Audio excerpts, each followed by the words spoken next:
and the hostility over police reform. Police officers go out there every day and risk their lives for the collective safety of our city.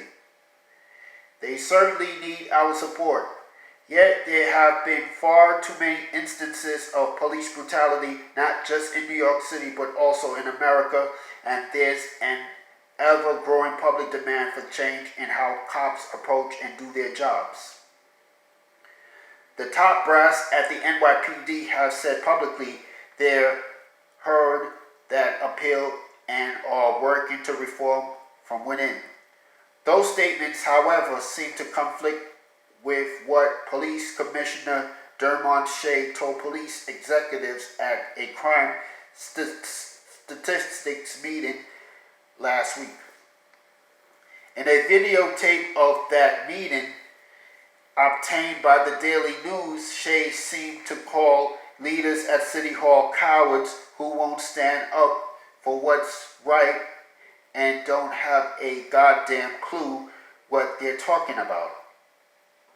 Shea didn't mention anyone by name, but we imagine he's referring to many city council members who support defunding the NYPD, shifting resources away from the agency towards other departments within city government.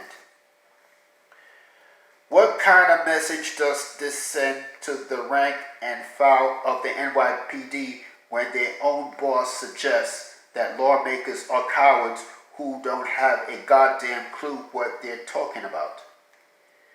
It's bad enough that some protesters have taken to name-calling and cursing out NYPD officers on patrol.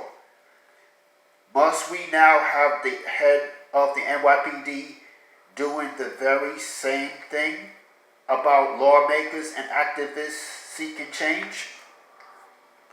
Why must there be such hostility among the NYPD and police unions towards any call for reform? Can they not acknowledge that New Yorkers not only want a peaceful, safer city, but also a better NYPD than the one they already have? Is that too much to ask? Civil rights and police in New York City are two topics too important to be diminished by name-calling and vilification. For once, let's stop the rhetoric and work together towards meaningful, long-lasting police reform. This city's leadership in government and community and the NYPD must swallow their pride and get this done for the good of us all. This is our city. By our, we mean the more than 8 million of us who call New York home.